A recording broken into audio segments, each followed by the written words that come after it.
What is up, everybody? I'm Mitch. And I'm Dustin, and you're tuned in to the Fatman Podcast. Welcome. So today we're going to start out our podcast like we always do. We're going to do our veteran highlight, and today's veteran highlight was retired Sergeant Larry Shields. Yep. Thank you for your service, and just to everybody who's watching, Larry and his wife was just in a really bad motorcycle accident, so let's keep them in our prayers, and Larry, hope for a speedy recovery. Yep. Larry Shields, he was whenever I joined, he was one of like four guys that they took me under their wings and Same here. Just kind of looked out for me. They weren't afraid to call me out whenever I was stupid either. Like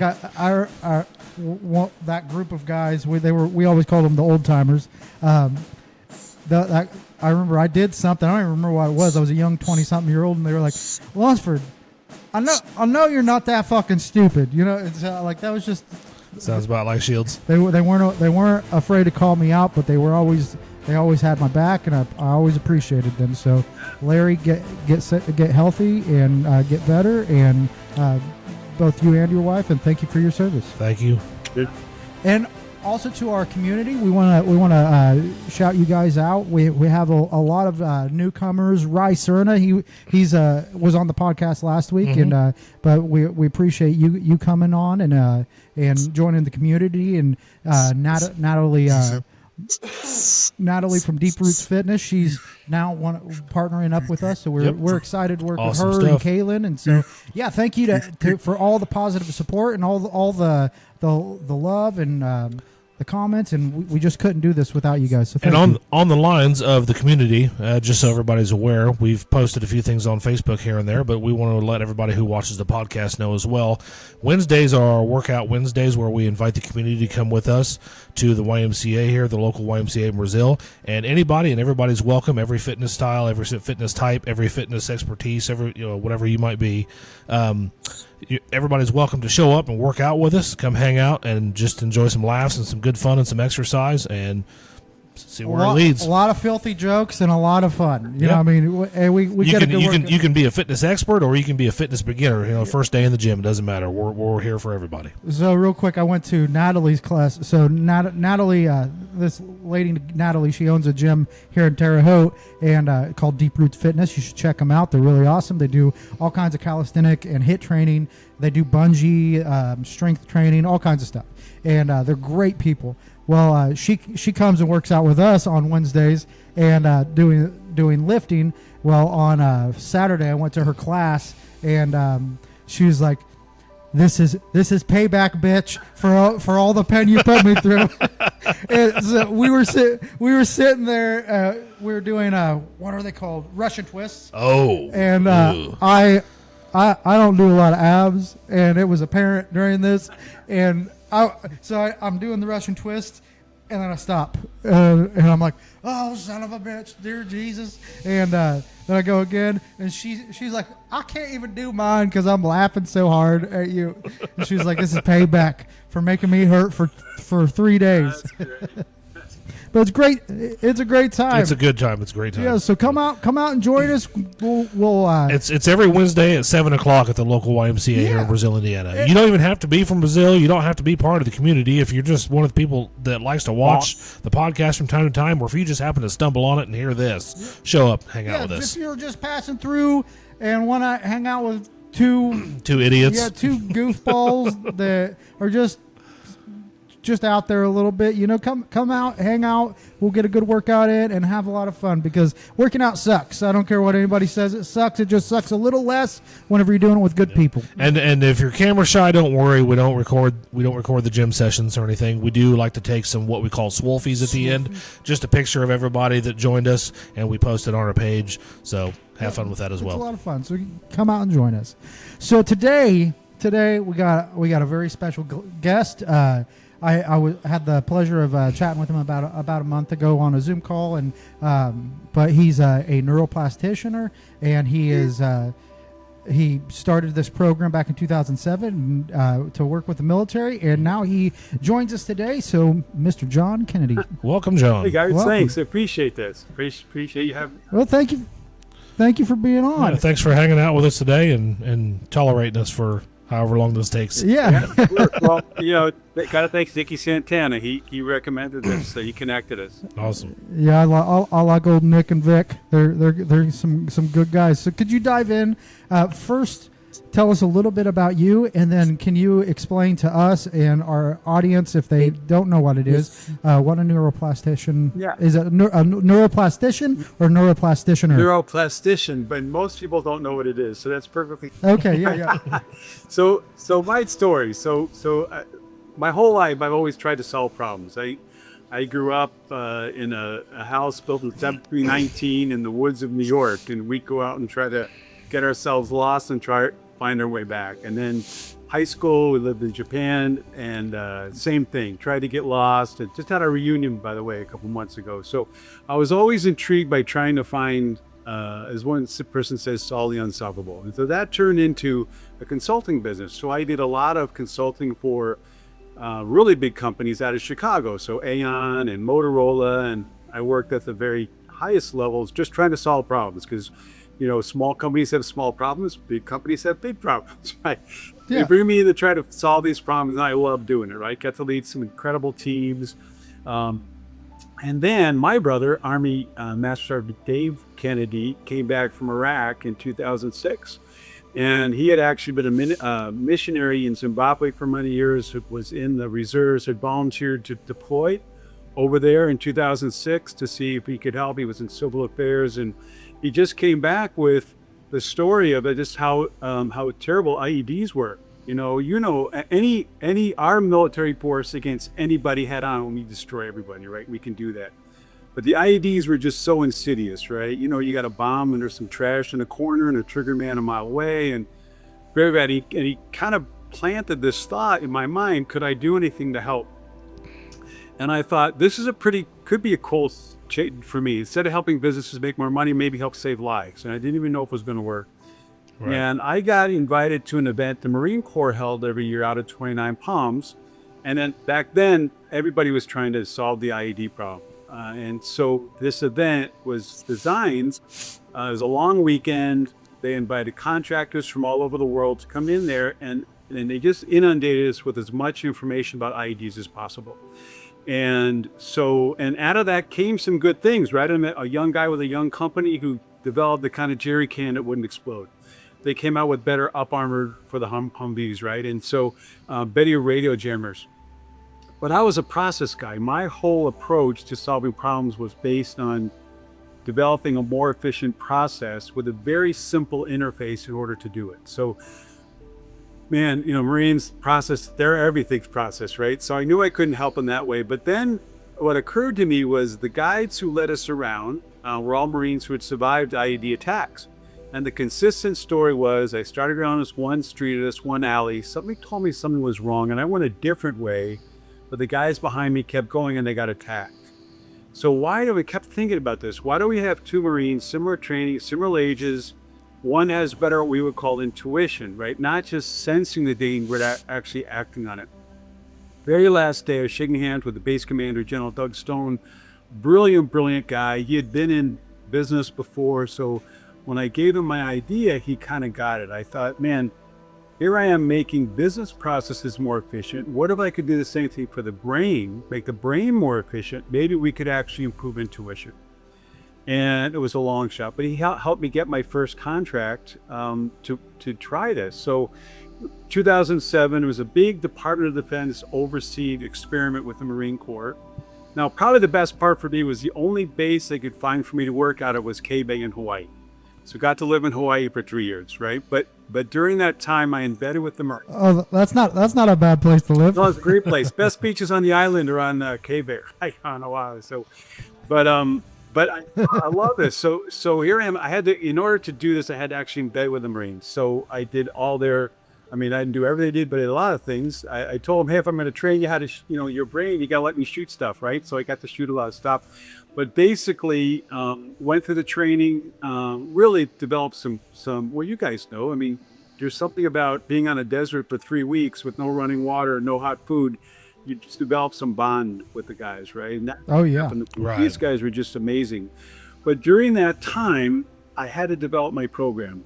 And being a consultant, I knew that, if I wasn't successful, you get fired, right? That's what happens. Now, there was a lot of other experiments going on, mostly psychology-based. Now, psychology-based programs could be good, but they deal with the mind. And I knew I needed to target the brain specifically because everything we do flows through our brain. So what these guys help, these guys are amazing. I started to develop the exercises that a derivative of which we use now. Now, the thing about this experiment was it was a real experiment. So we had a platoon, a control platoon that was randomly chosen, and I got to choose the experiment platoon that I wanted to work with. And I chose the worst performing platoon at the time in that battalion. So these guys had suffered 16 casualties the cycle before, a lot of trauma, a lot of post-traumatic stress, 3 attempted suicides, and they were just really, really messing up every weekend. The platoon sergeant came to me in tears. He said, these guys are going to ruin my career because they're in trouble every weekend, and the CO's kicking my butt. But I thought if I could help anybody, I want to help these guys. And these are amazing guys. I mean, setting with these guys was just incredible. And so I started working on these exercises. They had to be non-digital. Digital exercises don't work. All the little phone ones, Lumosity and Cogmet, they're not deep enough. You get better at the games because you practice them, but they don't have really long, make real changes. And at that time, and this is where the word neuroplastician comes from, 2 very important things happened. One, I read Norman Doidge's book, The Brain That Changes Itself, and it totally opened my eyes to the fact that unlike what psychology had been saying for years, with the newer brain scans, they can see that our brains will change physically from everything we do. So when you get better at something, you practice, right? Even something like lifting, right? After a while, you get better at it. It's your brain is changing along with your body. So I knew we needed to change the brain. And then there was research out of MIT that found a very specific type of stimulation will start to change the brain immediately, not just in a day or a week or month. Because we know that over time, our brains will always change, depending what we repeat. But I needed something that would change it immediately. And Doidge in his book calls people like me, there's some others that I've met, we're outside the traditional medical, psychological, psychiatry field, develops ways to change the brain. So that's what that name means. So I'm better with these guys, experiment with these different things, and they also had to be portable, right? They had to fit in cami pockets. They had to be able to take them wherever they went. They had to be able to run through them before they went on a patrol, before whatever. Couldn't be sitting in a classroom somewhere. So they built these exercises, and then 3 months later was final pre-deployment training back at 29 pounds, and we needed to try to make a difference. We also did before and after cognitive skills tests of both platoons. So the reason we didn't know if it was going to work, right? So because the only guys I was embedded with was these guys until we had a chance to see them compared to other platoons, and they just operated so much better. So what happened at the end of those 3 months, the cognitive skills test showed these guys much better than the control platoon, but more importantly, in those final pre-deployment exercises, they were now not only the best performing in the battalion, but one of the best ever to go through final pre-deployment training, according to the instructors. That's awesome. It was amazing, right? There was one exercise that was specifically for IED detection, and these guys found the IED, followed the dead cord, and were about to capture the trigger man, and the instructor says, no, nobody ever gets that far. Go back to patrolling. So they just flew apart. Oh, it's incredible. And then from there, the Major Matt Tracy, who now he's actually colonel or general now, he was really impressed by the results. So I then took 2 different planes. He was the OIC of the regimental schoolhouse at K-Bay. So he had me come in and work with, let's see if we can make a difference. We did a marksmanship test. The guys doing these trainings just a little bit, 14% improvement in marksmanship. We got into the squad leaders course. Normal average score, 82, drops mostly from land nav. No drops, 92 and 93, highest ever. Scout sniper course, right? One of the Marine scout snipers, one of the toughest courses in the military. 30 to 40% dropouts. We only had 1 dropout per class and the highest marksmanship scores they'd ever had. So then that's awesome. Oh man, I love doing this, right? Because his Fareed was awesome. The XO of the battalion took over a battalion of MARSOC back at Pendleton, right? So first thing he knew was bring me in. I worked with his headquarters. I worked with 2 of his deploying companies. That got me into STOCOM. So over the years, it kind of just spread. Recon Reads, EOD, UDT, all these different guys, and not EOD, and all based on the results. So through the military, every group that we worked with and integrated these exercises, they performed better. And the most meaningful thing to me was, well, you guys know a lot of these guys are deployed several times, and they were really struggling from PTS, right, and anxiety and stuff, and they didn't want to leave their unit, right? They didn't want to leave, and so when they did these same exercises that are fun, they're engaging, they improve teamwork, they didn't feel ostracized, right? They did it with all the rest of the guys, so everybody got better. I remember one SEAL in San Diego, when I was working with them afterwards, he said, "John, you saved my life. I knew that I deployed 4 or 5 times. My anger was just tearing us apart." He said, "It's all gone. We are the tightest unit we've ever been before, and I'm getting along better with my wife." So those are the kind of things that were happening. And then when the Obama administration came in, if you remember, we weren't at war on terror anymore, right? They need to change the term. So all this was funded by GWAT funds, Global War on Terror funds, which was amazing. I mean, it wasn't just my program. So many really innovative new technology were developed. So that money dried up, and that's when I went to civilian world. So now I get to work with everyone from professional athletes, business people, a lot of athletes, a lot of kids, and then people on that other end of the spectrum. So ADHD, autism, dementia, strokes. Wherever we work with, people improve because we're rewiring their brain to be optimal. We don't try to fix anything. So that's kind of where I am now. And now we're just trying to expand. I've got a phenomenal director of training back in Illinois, Tim Stewart, Army captain, retired, and we're just trying to certifying other people. We're just trying to help as many people as we can, to spreading it throughout anywhere. That's really awesome. So help me understand here a little bit. I'm not asking you to give away any trade class secrets or anything like that, but you talk about retraining your brain. What does that exactly entail? Like, how do you go about doing something like that? And that's an excellent question, right? So in a way, anytime we practice something, in a way we're retraining, right? So if you're a golfer or a baseball player or whatever, you have a coach that really helps you get that swing down, right? And there's basically 3 different kind of levels of neuroplasticity. So neuroplasticity is just this incredible capability God gave our brains to change from repetition, right? And now, the procedural level is what we would call muscle memory. Right? So you go out there and you swing a golf club thousands of times, like my brother did. I don't have that much time, but he did get a great golfer.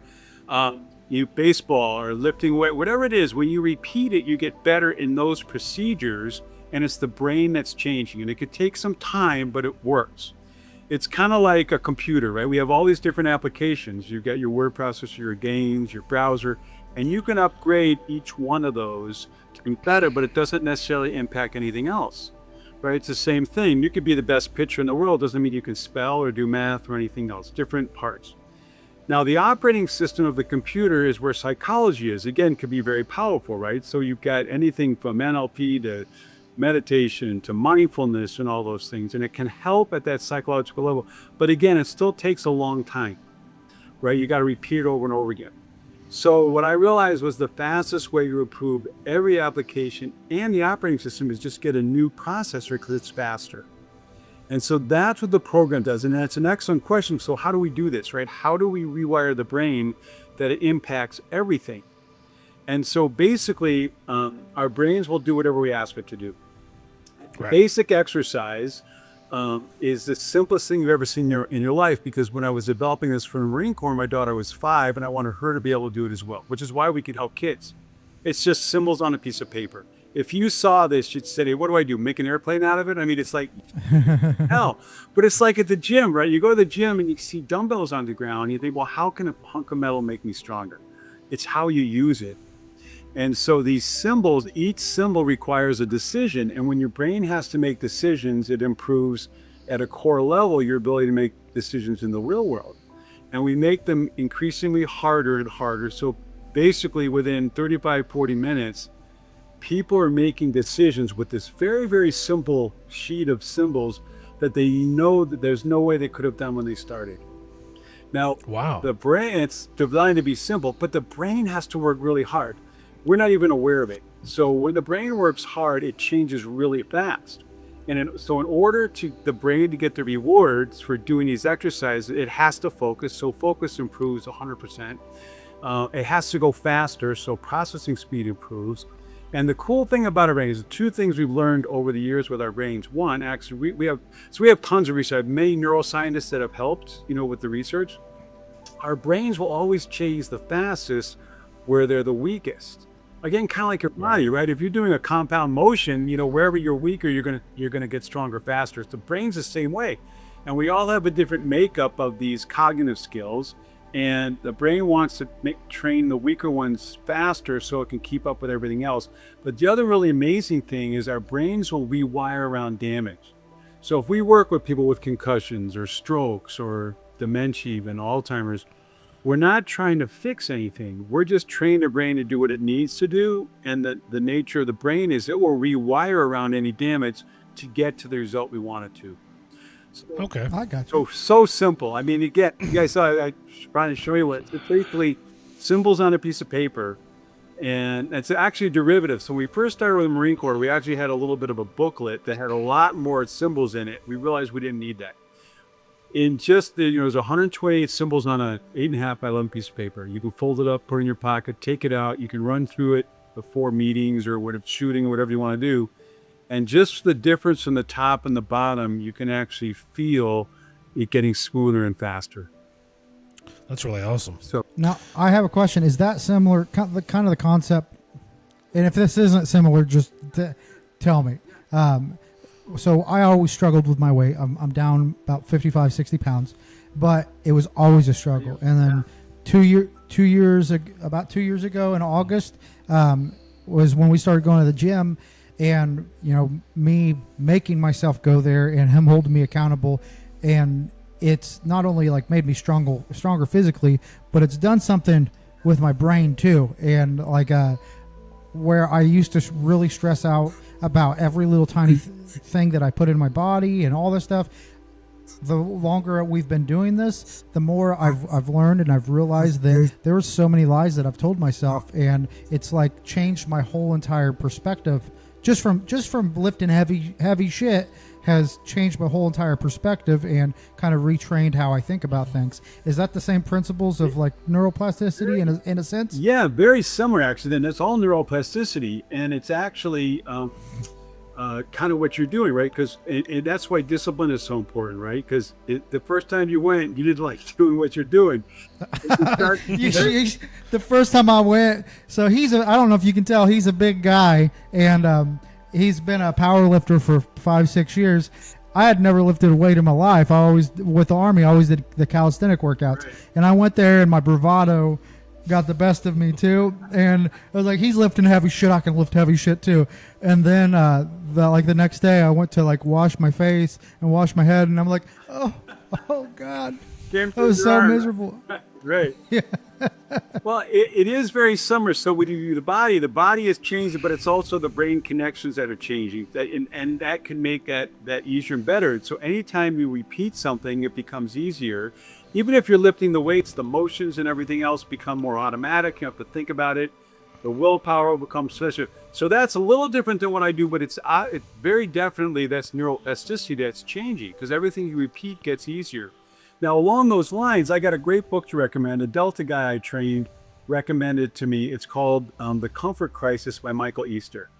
I recommend this if you ever read this. And he says, it talks about how we're all wired for challenges, and we need to, nowadays you got kids sitting around on a sofa, they get all upset because they can't find the Netflix show they want, right?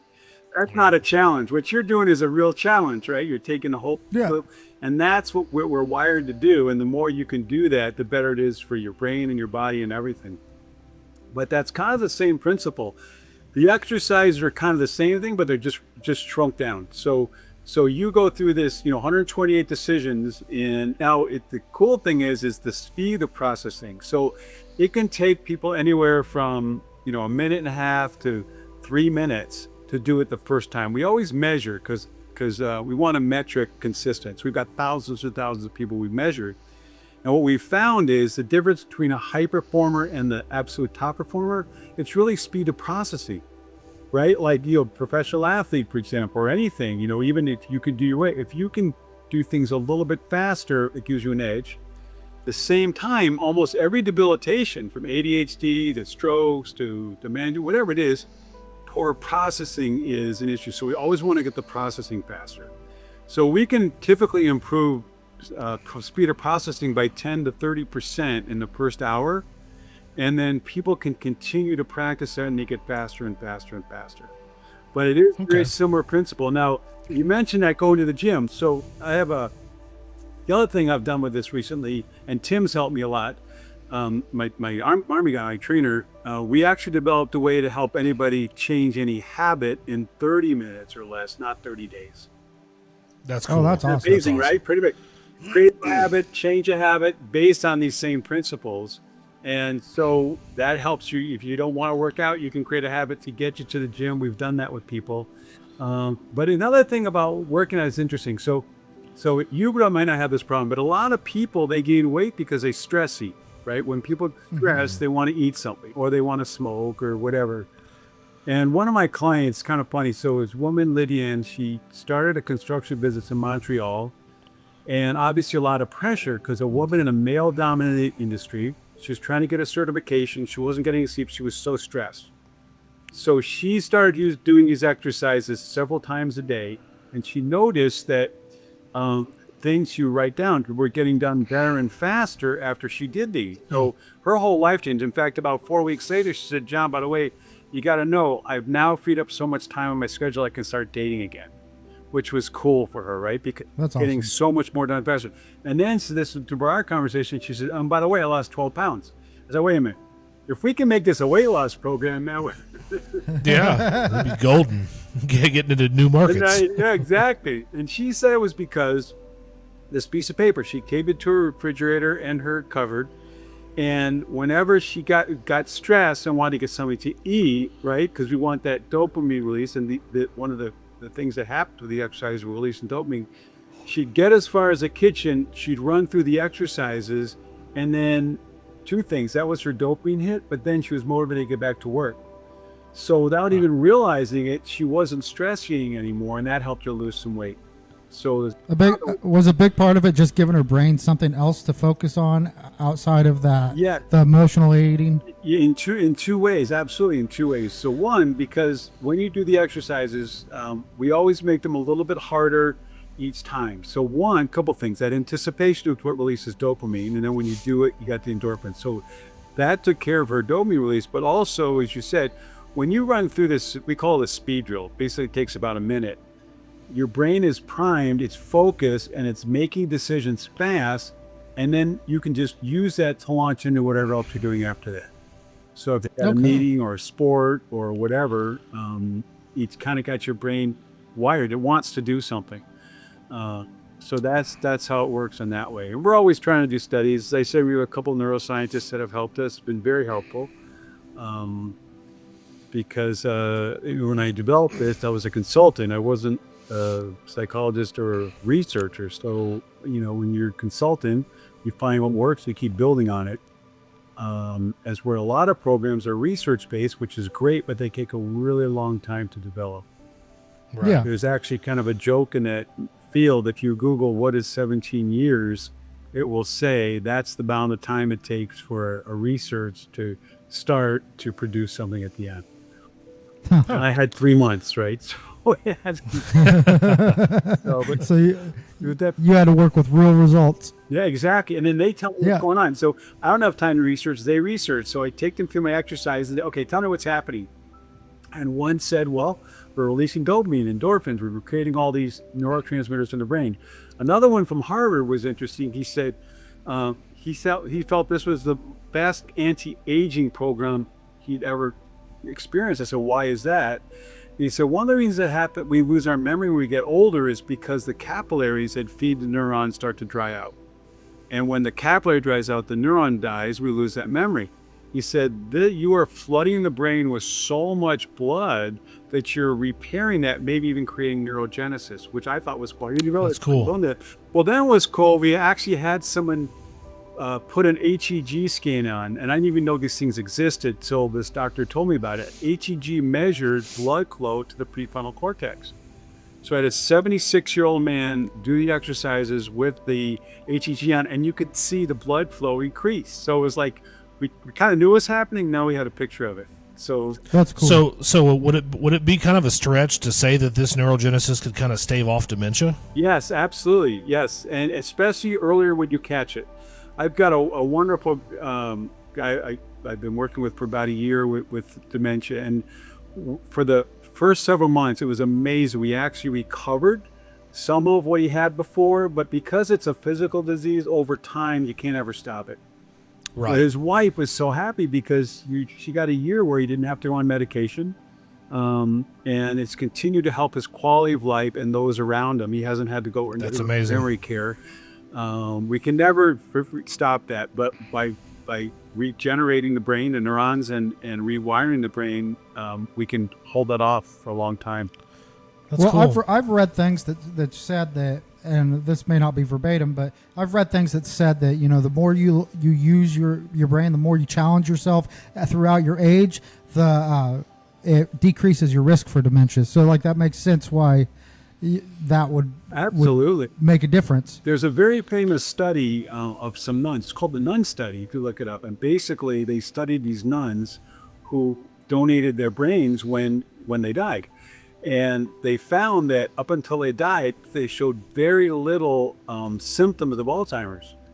But when they dissected their brains, there's lots of plaque there. So they should have had a lot of symptoms, but because they were so active, right? They're gardening, they're cooking, they're doing these things. And you're exactly right, Mitch. The more parts of your brain and body together that you can do, you can help stave that off. And that's really the core of the type of stimulation we offer. So we say them out loud, eyes, ears, mouth. We engage the hands, we engage the feet. We add a metronome. We provide all these different types of stimulations that happen at the same time. And then that's where those connections go. Now, I do have a question on the lady that you had said she taped the chart to her refrigerator. Could you give us just like a couple examples of like the type of challenges that you would give them? So basically, we start with very simple symbols. So we have a number of different levels, but the basic symbol is just arrows. Right, an arrow, because an arrow, you define it by what direction it's pointing. Oh, that's an up arrow. That requires a decision. And then we give it 4 different colors. So now you can make 2 different decisions from the same data set, right? So you go through these and you have to make these decisions. And then we start using that very, very simple symbol to challenge different parts of executive function. Now, one of the most important ones, and why I got this program with the Marine Corps, was what we call cognitively prime anticipation, which is just a fancy name for intuition. So if your brain can intuit that something's coming that's different, it can start to prepare for it unconsciously. And so that's what we do. We have a different translation at the end of a row, and you going across, and then we go right to left. We mix that up, and so pretty soon your brain starts to unconsciously look for something different that's coming. And then we do different things. We add the hands. So first, eyes, ears, mouth. When you add your hands, something kind of incredible happens because the left side of the brain controls the right side of the body and vice versa, right? So if you use both of your hands, now you're engaging both sides of the brain. And research has found that the profession with the most efficient right brain, left brain processing are professional drummers because they've got to do different things with each hand and their feet while they're thinking ahead. So we engage both hands. Now, we're engaging all 4 lobes, both hemispheres, and memory simultaneously. And wherever the brain is working, that's where the connections happen the fastest. So and then we make those arrow symbols harder and harder. We can translate into compass directions. We could do a mental turn. We can do all different kinds of variations because every time you translate it, the brain has to do a little bit extra work. And what we find very quickly is when your brain has to do a little bit of extra work, even because it's so simple, and again, that was kind of the hallmark of my consulting, you wanted the interface to be simple. When it does that, it starts to not think about all the other decisions, right? They start to go into the unconscious, which is where flow is. So one of our neuroscientists from Northwestern says we're optimizing, there's a book by Kahneman called called thinking fast and slow. So system 1 thinking is fast and unconscious, and system 2 is slow and conscious. And I have some differences from most of his conclusions, but this one makes sense. She says when you do this, you're optimizing your fast and unconscious processing with your slow and conscious processing. When they become optimized, you get into flow state. Because when you're in the zone, right? I mean, things are happening, you're not even thinking about it. And so we're using these exercises, we can train people, really important for athletes, but for anybody, to get into that flow state before they need to do something. Okay. And so that's what we're trying to train the brain with this the paper, but because the changes impact all those connections, we use those connections throughout our life. So that's why the changes are apparent in everything else that we do. So to back the brain bus up a little bit here, touch on something that you spoke about earlier. You were talking about getting with people that have trauma. Sure. Whether it be dementia or having a stroke or whatever, and you also work with people who who are just like in the military and whatnot. Is this program something that has to be tailored to each individual person, or do you have kind of like a template you just kind of run off of and it works for everybody? And that's actually a really good question, right? Because so many programs are tailored. They have you do an assessment and they want to target those. And we found it. So when we first did this, we did those before and after cognitive skills tests. And I very quickly found we didn't need to do that. Because what we're trying to do is have the brain do all the work. The brain knows what it needs to do, right? So no matter what it is that they're struggling with, when we train the brain to do what it needs to do to be optimal, it will figure that out. So with trauma, for example, now I have an excellent friend, or a good friend, Gary Rodriguez, who has a very effective technique for resolving trauma. And I could give you that information if guys want to talk to him. He's incredible. But what mine does, I don't release the trauma, but I release them from the symptoms. So So many of the guys that I work with who had, it's one Marine told me, I've deployed 5 times, young guy. He said, I go to dinner with my wife, she poured ketchup on her burger and I'd freak out because I had all these flashbacks, right? Those all went away because now his brain is anticipating and it's able to keep flowing regardless of what the stimulation is. So basically what you're doing is kind of, I had some things that happened, in the past that like, it was like, I would get like this mental block, like the moment something would trigger that, it was like, it stopped me in my tracks. You're the driving force that gets you to not have to stop at that stoplight, but you keep on going. It's a remap. Basically. Yeah, and that actually that is true. So one of the things that makes my program different than anything else, I work with people from everything from all amnesia to all these different things, and the trainer or the therapist, whatever, always tells them to be accurate, right? I never tell people to be accurate. When people do the exercises, there's 3 criteria: accuracy, smoothness, and speed. And accuracy is the least important. And that's what happens, right? We think we have to do something right. It adds tension, right? And it causes us to get stuck. But when you can keep going, you blow right by your mistakes, you start to relieve that anxiety, you start to relieve that stress. And even if you make mistakes, it's okay to keep going, which is really, really powerful psychologically. But at the same time, then you're going faster, which we want, faster processing. But then the most important criteria when people do these exercises is actually smoothness. So typically, if we have data coming into our brain that's difficult, we slow down to process it, right? And especially if we're worried about something. If it's easier, we go faster. But our brain is focusing here, we get overwhelmed, right? But if we can process unconsciously, we create this little buffer of unconscious thought where we can always be alert to what's going to happen, and we can make the appropriate adjustments unconsciously. So probably the best example of that is an Olympic skier I trained a few years ago. So she's going downhill at 100 miles an hour, and she said she could ski much faster without falling because she could see the snow conditions further out after the training. Now, her eyes are the same and the snow is the same, right? But instead of processing here where there's no room for error, now she's processing out here, and unconsciously she can make all those little adjustments that before she would have had to think about. And that's what we're trying to create, right? We're trying to create getting into that flow state. So if something that normally would trigger someone comes up, they're past it, and they're already moving on before it has a chance to impact them. That's really awesome. Yeah, and you want to know something? Yeah. So, for instance, this might seem not connected, but I think that it is. So, I'm a writer. I'm a creator. Like that. I'm a very creative person. You know, I filmmaker, everything. But I had never made a I'm a documentarian, but I had never made a short film before. And I remember whenever I first wrote that really shitty script, he was in the movie too. I wrote this really terrible script, but my first attempt, I kept getting stuck. And then it was kind of like I pushed through. I was like, you know what? I don't care if this is the greatest film in the world or if it's just a bullshit thing. I just need to get it done, and then we can make the adjustments afterwards. And whenever I did that, I ended up sitting down and I wrote that film in 6.5 hours. Then we talked about it, and then that very next day I said, hey, so I wrote this movie and about our conversation last night.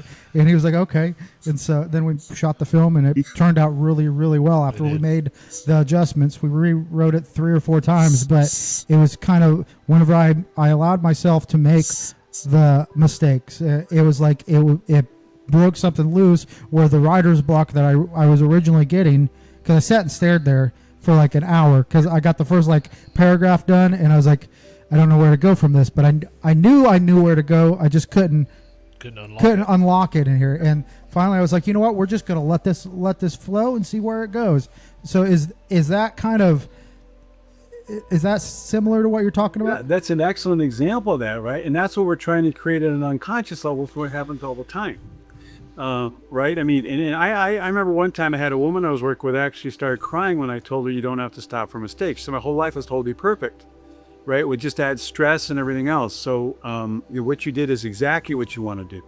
And that's kind of what we created at unconscious level, where you're always just looking ahead and you're thinking smooth and regulating, what you have to do. And that's why we actually have two. So we work with everybody, right? We take them through a program, and going back to what you said, Carpenter, the basic is exactly the same, right? We want to get people to that specific point, and then we customize it more on what they need to do, right? So a golfer, for example, right? We have a lot of golfers. So what we do is we actually start to incorporate a golf swing into the exercises, right? So the brain takes over unconsciously, and they don't have to think about the wiggle or their arm, all these different things that golfers have to think about, right?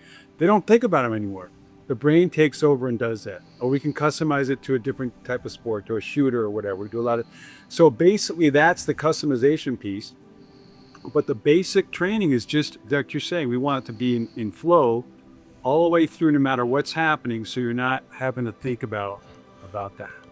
So essentially, this could be put into play for weightlifting as well, to do, just to improve your performance when it comes to the weight lifted versus proper form and everything. Right.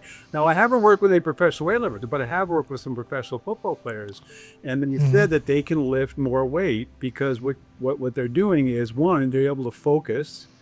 And because the brain-hand connections are faster, they feel that they can do their motions. Again, I'm not a professional lifter. You would know more than I, but they said they can lift more because they're not thinking about what they're doing, right? They're focused, and this all becomes automatic, and then they're able to do it. The other thing we do actually is with the arrows, we actually have it for upper body, not heavy lifting, but just kind of an overall upper body, where we actually have people take a really light weight, like a 1 or 2 pound weight, and then they move their arms in the directions of the arrows. Right? So anytime you're focused on making decisions while you're using your body, those connections get stronger and faster. So they're not thinking anymore about what they're doing. They're just focusing on making the decisions, and they can get a nice rhythm going, kind of upper body light weights, of course, but just to get that quickness and so forth. And the other thing we found, interestingly enough, is I have a good friend here who's an orthopedic surgeon, and he says he can do a 6-hour operation in 2 hours now after the training. So that's cool. That's cool. I don't know. At first I said, wait a minute, do I want it 6 hours? Yeah, that's less the chance of infection. But we've actually used these as part of his recovery, because let's say they operate on an elbow, right? And the guy's got to move his elbow. The problem is because it was injured before, they become reticent about moving it, right? So they don't want, they're always afraid something could happen. Well, when they're focused on the exercise while they're doing it, they're not thinking about it anymore. And he thinks it can actually help them recover faster because they're doing the right motions, but they're not thinking about the motions. They're thinking about the exercise. That's really cool. And I want to pause you for just a second because you had said something just a few minutes ago that I thought was actually really powerful, and I think that it could connect with with our audience. It was whenever you said you don't have to stop for failures, and like that hit me. That hit me pretty hard because I don't know how many times, and I just want to reemphasize that to all the people that are watching that struggled with their fitness or they've struggled with their weight, and there's so many times that we would, I'm going to start my fitness journey, and we talk about starting on Mondays all the time. We're going to start our fitness, our weight loss on Monday, and then Tuesday comes along, and you fuck up, you made a mistake, and you're like, it stops you in your track because whenever you start these new things, you think I have to be perfect, especially whenever, like I'm sure you've seen it. Whenever you get to a certain weight, like it's not just a physical thing; it's an emotional thing, a spiritual thing. It's everything in between, and you're like, you want this so bad, but then you make that mistake, and it makes you fall back into those bad habits. And whenever you said that, I don't know, it resonated with me because that's kind of one thing that has changed, and I've talked about this a lot. Is whenever I make those mistakes, if I had Hardee's for dinner tonight because I felt like shit, and I just was like, you know what, hell with it, I'm having Hardee's, and those curly fries were great. Is that what I should be eating? No, but you want to know something? I figured out one mistake isn't going to unravel all the progress that we've made over the past 2 years. It's not going to put those 60 pounds back on. And so for anybody who's watching this, just if so far, like that was one thing that really just hit me hard. And I hope that this resonates with you. Don't stop because of one mistake. Don't stop for that. Keep driving on, and it gets easier the more you do it. The key to success is consistency, and it's finding that thing that's sustainable and keep pushing on. And one way to look at it is, you said don't stop for failure. So like if you eat one crappy meal, it's not going to ruin all of your effort. Just on the opposite side, if you're completely out of shape and you've never stepped foot into the gym, if you go to the gym just one day, that's not going to change your life forever, and it's not going to make you the fittest person on earth. Conversely, that bad meal is not going to ruin all this progress that you've worked for however many weeks, however many months. So just because you mess up doesn't mean it's over with. And on my point with the Hardee's thing, so like this is the part that's changed. So before I thought, because I ate really shitty today. I didn't even tell you. I had 2 honey buns, I had an energy drink, and I had Hardee's and French fries. You want to know a secret? I had Burger King for lunch. But you want to know something? So I'm on a caloric deficit of 2,200 calories. What I ate today is still under that caloric deficit. Yep. So like that's the thing. At the end of the day, it's all about calories in and calories burned. For what we're doing. And so could I have made better choices? Yeah, I could have made better choices. But is it a failure? Like I would have told myself all those years, all my adult years, was that really a failure? I'm not going to eat again for the rest of the night. I'm going to get done with this podcast and go to bed. So I'm still within my caloric deficit, and I'll do better tomorrow. But I just thought that was a powerful statement that you said, and I just wanted to touch on that. No, and you're absolutely right, and you said it perfectly, right? And when you have those people join you at the gym, was on Wednesdays or whatever, you make sure they know that too, right? That it's okay. What I tell my clients is only God's perfect. Right? If you measure up, you do more damage holding it and feeling guilty about it. In fact, one of I don't know how you feel about this, but one of the coaches that I used to work with, Sally Anderson, said, if you do that, like someone has a trouble, they're trying to quit smoking, right? So they have a cigarette, right? And instead of feeling guilty about it, have 10 cigarettes till you get sick. And then the next day you start without. Right? Yeah, there you go. you blow it off. You have a Big Mac, have 2 Big Mac, right? So Yeah. get it out of your system, Eat till you puke. right? Yeah, till you puke, right? Get it out of your system, Yep. and then That's start right. clean the next day. So before the podcast started, a little bird told me that you had written a book. Yeah. What's can you dive into that a little bit? Yeah, I've actually written 2 books. I'm working on a 3rd now. So the first book. Oh, that's Okay. awesome. Well, the first book, I was part of a collaboration. It's an Amazon international bestseller. It's called Brilliant Breakthroughs for the Small Business Owner. It's just about for business people, although my habit thing is in there. And then Tim Stewart helped me write a book now on Amazon. It's 99 cents. It's called Hack Your Habits in 30 Minutes or Less. And it's that my whole formula for how you can break a habit in 30 minutes. I mean, by incorporating the same principles of this. And then the one I'm working on now is really more what I do. And I'm actually working on it right now. It should be out hopefully in a couple months. I really let. Well, that's awesome. Whenever it comes out, you'll have to send us the link, and Yeah. we'll definitely showcase it. Yeah. Oh, for sure. In fact, I'll send you the link. I'm trying to think if it's available on our website. If not, I'll make sure it is. But yeah, I can definitely send it. In fact, if you want to go, you can send in PDF if you want to send it out to your listeners. I mean, it's. Oh, that would even be better. awesome. That'd be really You can awesome. do it to make money. I mean, it's $1 on Amazon. I can send it to you. I'll email it to you. You can send it to your listeners. So if they listen to the podcast and give some feedback, you get a book. Oh, that's 100%. That perfect. sounds awesome. Perfect. I So like that. yeah, check out his books. We'll make sure that we put this out. We'll put it out on the community page, and that would be really awesome. Thank you so much. Yeah, it's one of the shortest books you've ever read. So everything I do is simple, right? So the arrows are simple. The Hack Your Habit in 30 Minutes is simple. It's I think it's about 60 pages, so easy to go through. That's awesome. Yeah, That That's is really awesome. cool.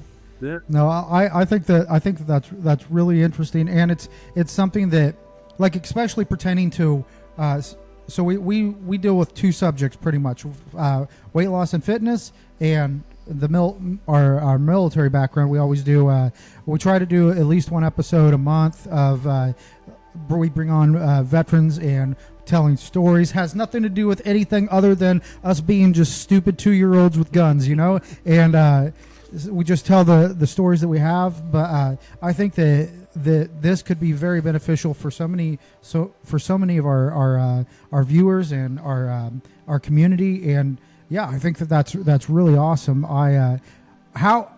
So you said that you've worked with some different people along different things. Have you worked with people specifically on weight loss and fitness? It's a good question. A lot of the people that I work with, so I work with some people in the biohacking community, right? And they're always trying to improve all parts of their body whenever. So I work with a number of people that are very focused on health, including diet and including, weight loss and lifting and getting stronger. Not necessarily so much just like the fitness area, although I do have someone, actually a fitness trainer, that wants to get certified in what I do, because that's kind of what I'm doing now. And so if he integrates what I do to what he's doing, he'll do better with his fitness training. That's awesome. Oh, I could totally see how that could tie into being a personal trainer. Yeah, exactly. And then it's a way, again, you basically just making the brain faster, stronger, more focused, and it supports anything else that people are doing. That's really cool. Now you had said that you train people to be trainers. Yeah. How, if somebody was interested in becoming a neuroplastician and working with you, what would they do? How would they go about doing that? Just reach out to me. So our main website now is combatbraintraining.com. And on there's a bunch of testimonials about it. And then on one of the pages, it's about getting certified. And they can just click on that link and meet with me to talk about it. Because I always want it, before somebody gets certified, I always want to make sure their goals are aligned and everything else. And then I can get them started on that program. There's also on there, if someone's interested in getting started, because almost all of our work is one-to-one or one-to-many. We work with teams, large groups, one-on-one. But we also have a video course that I built for Southern Utah University. I did a bunch of work up there. I worked with the vets group. I worked with their gymnastics team. They won their first ever conference championship. That's Did a awesome. bunch of stuff. They asked me to do a video series. So we're selling a video series. It's only $197. It would take you through the basic training. So they can get that on the website, and they can set up a time to meet with me, or they can set up a time to meet with Tim. if they want to know more about how to proceed and how to incorporate this into what they do. That's That's awesome. cool. So you say you work with a lot of veterans as well. Do you work with a lot of veterans with PTSD and try to retrain their brain to get rid of that depression and trauma and all that stuff as well? Yes, exactly. So we did a lot of that work. We're trying to redo. They're actually coming in kind of sideways with that. I have a meeting tomorrow with. We want to start developing a program for first responders. And a lot of them are vets, right? And so they've got trauma. They've got to be meant. I mean, it's like going into combat when you're going into a fire. Right. So we're building that program. We're going to start doing that. Actually, I have a meeting tomorrow with that. And then a lot of the vets that I worked with, even recently, I just moved to, when I was back in Chicago, I did a lot more of it. I just moved here to Las Vegas about a year and a half ago. So working with some groups here to try to do more of that, for sure. That's really awesome. But vets love it. I mean, I love working with vets. I mean, anything military. I mean, I've worked with so many different people. My favorite time of all has been working with those Marines. But yeah, they can definitely reach out. We've kind of talked. We're kind of putting feelers out to some of the other vet programs, like the horse program and some of the other ones, and try to get them to perhaps add my program to it as well. That's awesome. So just for those of you watching, if you're a veteran and you're struggling with any kind of PTSD or depression or anything like that, just know that there's guys like this out there that you definitely reach out to him. Yeah. He can help you. Now, I do have a question, because you had said that from whenever you work directly with the military. Now, outside of what you do professionally, do you have a favorite memory from your time working with these guys? Like whenever you think back on it, whether it was a funny, I know how veterans can be. We're all a little bit all over the place. But what's your favorite memory that you had working with the veterans? So many. Going back to those guys. You probably won. I remember, I took a lot of pictures through this. So we're out training on the range, and of course everybody's dirty. It's taking a shower in 3 weeks, and I had them doing some exercises with their legs, and they all got down. And they started mooning me. Another one was kind of funny. So when you say the exercise, you say them out loud, right? So the very basic one, up, down, left, right. Basically. I was training Marines in Okinawa, and I'm out exploring, the town, and there's a car coming up behind me, and all of a sudden I hear, up, down, left, right, up, down, left, right.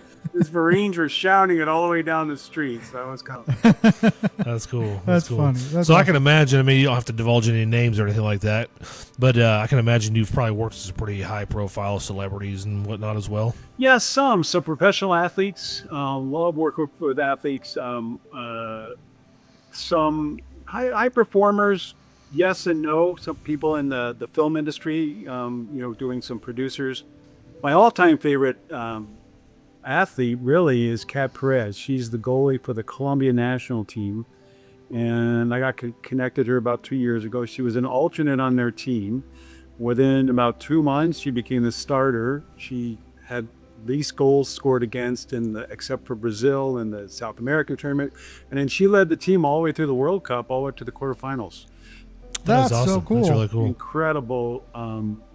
And so they go, well, here's kind of a funny story, right? So in the World Cup, right, big deal. So I can actually watch her play on TV. And so I begin calls from her like that morning to do some specialized exercises. And probably the best thing, she actually called me to remind me of this months ago. There was one time when she got beat with a penalty kick, right? Now, penalty kicks are the toughest for goalies because the striker will wait for the last moment to get the goalie to commit, and then they hit it past them. Really, really tough. That's right. Exactly what she did. And so I created a special drill just for her to stop penalty kicks. And the next night she stopped the penalty kick. So that's awesome. That's really cool. Watching her with all this intention, and she stopped the penalty kick. So it was that was fun. That was a lot. The proof's in the pudding. We know it works. That's cool. That's really cool. That's neat. Now, so from your time working with, starting from whenever you were a business consultant to now, did you ever think that your path would lead you where you are, or was it just ever evolving? Steve Jobs, one of my favorite quotes of Steve Jobs, and I've actually done keynotes on this. He says, "You can only connect the dots looking backwards." right? I mean, if I was going to go back to wandering around the woods in New York and going even to the consulting and all that, which I love, and to end up where I am now, helping all these people, there's no way. It's kind of God has a plan, right? We kind of go, Yeah. Right. and then he ends up putting us where he wants us. We're not even aware of it. So to give you one of those generic interview type questions, where do you see yourself at in like 5 or 10 years from here? Where do you want to be? Yeah, that's a good question. So basically, I want to have really build out the infrastructure, right? I want to certify lots of people so they can keep helping people. I love actually working with really high performers, business leaders, athletes, and celebrities, because they impact so many people, right? And then also I want to continue to work with people with really struggling with some of the mental issues, the brain trauma that they can't get help in the hospital, because I like that challenge. Everyone that's come to me from a woman who was in a coma for 4 months that now can play the piano and swing a golf club. They always, and a young man with cerebral palsy who can now use his hands for the first time. So they always come and say, do you think you can help? And I always say, I don't know, but when I can, I'm just so grateful to be able to help them. So those are 2 areas I want to work with. And then, but train another, I don't ever want to not be able to help people. So and on an AI, can try to get an AI based app maybe that could help people so they can get That'd be their cool. phone, and then, so that's kind of where I see it. That's really cool. Just helping as many people as I can in different ways. See, that's kind of on a maybe in a different way, but that's kind of our goal with what we're doing here. Is our ultimate goal is we want to just help as many people as we can. Our big perspective is, we live in a world that I always say it's the world of Instagramification. Everybody's perfect, and you don't see you never see the guys in the middle, and that's who we are. We're far from where we want to be, but we've made a lot of progress going in the right direction, and we're trying to take people along the ride with us. But at the end of the day, we have so much crap on the internet and crap on social media that we wanted to share something that's positive, that's motivating, that we can people can feel like we actually do care. And our long-term goal. So I'm the big dreamer here. You can ask him. I have these huge dreams, but our long-term goal is, so just since December was whenever we launched all of this, we are up over 10.5 thousand followers on TikTok. We've started building the community group, which is growing every day. Our long-term goal is we want to build the Fatman community to the point where we want to have like Fatman conventions, where we can have people come in, have keynote speakers. Like some, and just people from all different areas of the industry whenever it comes to fitness and wellness and health, and just try to give people these opportunities to better themselves and know that they actually have a tight knit group. And so I feel like that's kind of why I connected with you whenever we talked the other day on Zoom. Is I was like, okay, we may be on 2 different sides of things, but I think our goals are similar. We just want to help people. Yeah, absolutely. And I think we both have the same goal. We just want to give people hope. Yeah. 100%. That's the biggest thing. Just to let people know that they're not alone in their struggles. Right. Because I think that the number one indicator for success or failure is hope. Honestly, like if you lack that, and you kind of like today. So I had seen this post, and it was all this post of this girl from social media. She had bought this house, and she's only a young girl, and she was really happy with it.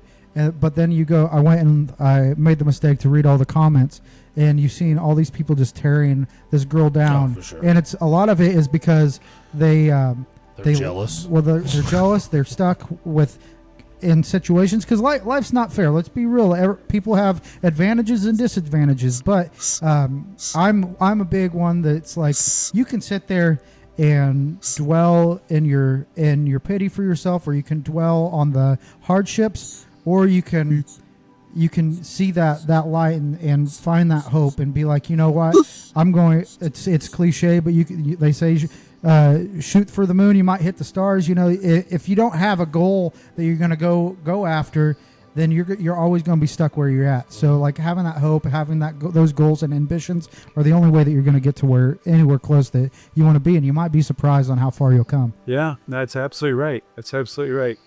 Yeah, no, anything. I mean, if that's why so many kids get depressed hanging out on social media all the time. Is it?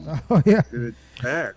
Speaking of social media, are you on any social media platforms where anybody can find you as well? Yes. Well, I'm on LinkedIn, of course. I'm on Facebook and Instagram. I don't do much on those.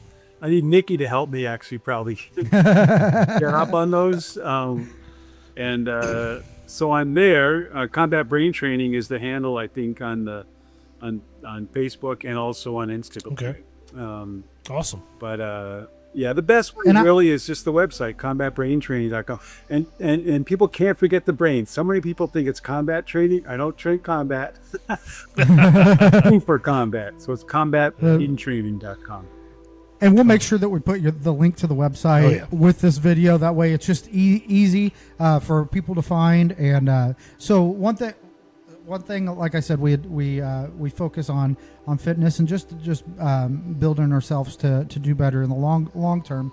So if you had, what is your best piece, words of wisdom that you could give somebody that is starting out on a journey, whether we're talking business, fitness, whatever it is, and B, how to be as successful as they can? You know, it's a good, again, I keep saying it's a good question, but you guys are asking good questions. So I think probably the thing I'll leave with people is just an awareness of how important neuroplasticity is, right? It's what you repeat, as Aristotle says, you repeatedly become is excellence, right? So like even guys who want to work out, they come work out with you on a Wednesday or whatever. If they want to keep it up, they got to practice, right? Even if it's something as simple as putting their gym bag by the door the night before and then walking up and grabbing the gym door and opening the door, right? That's the first step. And then they're already there getting their car. Go to the gym, work with you guys. So, or even like with your kids, so many parents get frustrated with kids because the kids are doing things they don't understand. Well, they're doing it for a reason. Our basic cognitive skills are formed by interaction with the environment and modeling from adults. So adults have to model, but most important, interaction with the environment. Get your kids and you off the phones, getting them out there throwing a ball, lifting weights, running, whatever. So, amen. So the more that they are aware that everything they do has an impact and everything they repeat has a stronger impact, then they can start making different decisions, and nobody else's fault, but ours, right? If we create a bad habit, it's our fault. So that's right. So I like that. Well, we greatly appreciate you coming on. Honestly, I could sit here and I could bullshit with you for a few hours. Dude, I feel like we've only touched the tip of the iceberg of information that you hold on this topic. So we'll have to have you on here again sometime and dive deeper into this. Oh, yeah. This has been so much fun. We're so grateful that you came on, and I'm so glad that Nicholas introduced us. I do have one quick question before we go. Nicholas, he calls you Brian Coach, and that's how I have you written down in my phone. Yeah. And whenever I realized your name was John Kennedy, I was like, okay, what? So where did Brian Coach come from? So Brain Coach, actually. So actually, Vic gave me not Brian Coach, Brain Coach. So So years ago, when Vic had me work, so whenever I work with kids, especially athletes, they always call me Brain Coach, right? And so and Nikki, that makes more sense. Very early guys from a long time ago, and Vic is the one who called me Brain, and they'd always call me Brain Coach. And if I train like an athletic team, I just say, just call me Brain Coach. I got you. So that's now you have to change the contact in your phone. Yeah, I'll have to change your contact because I was like, where do they get Brian from? Well, it's funny. Tim actually likes to call himself the head coach. Okay, head coach. That's funny. Yeah, well, should have put two and two together. Should have used your Brian a little bit more. Yeah, I should have used my Brian a little better. Well, thank you so much for coming on, and thank you. To our community. We just want to say thank you so much for all the support you've given us, and we couldn't have made it to where we're at without all of you guys. Again, if you have a fitness story, or you're a trainer, or you're whatever industry that you're in, that you feel like you could come on and add value to our audience and share your story, we would love to have you on.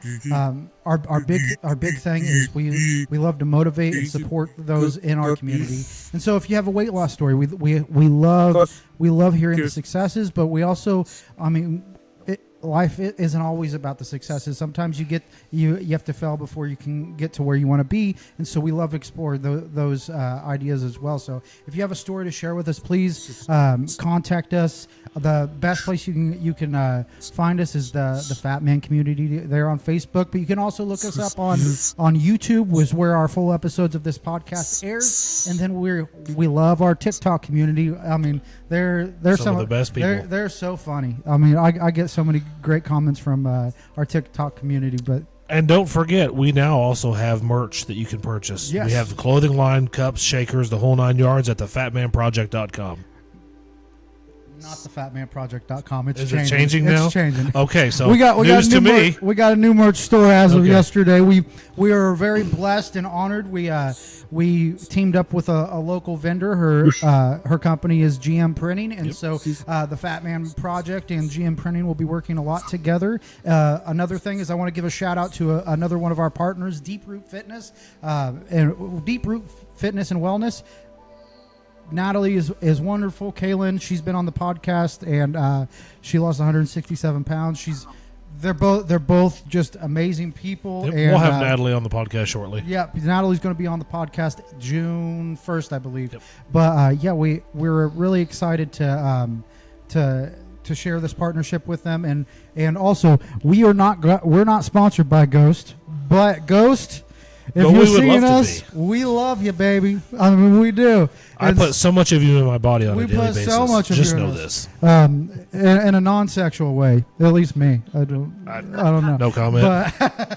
But no, we love Ghost. So Ghost, we'd love to work with you. We always sport your stuff because we drink too much of you. You know, the mantra of Ghost is be seen, and that's what we're here for. Yeah, we want to be seen and let everybody else know that they're not alone. Yeah, but no, to everybody, just thank you, and to John Kennedy, Mr. Brian Coach, Brain Coach, Brian Brain Coach. Yeah, thank you so much for being on. Do you have any last things that you would like to say to the audience? You guys are great. It's one of my favorite podcasts. It's fun. I really enjoyed it. I appreciate it. I'll be on if it comes. Love you guys are. Oh, for sure. Yeah, we'll definitely have to have you back on. Because, like I said, there's so much more information you have in that Brian of yours that we'd like to tap into. So this is going to be an ongoing joke, I guess. Now.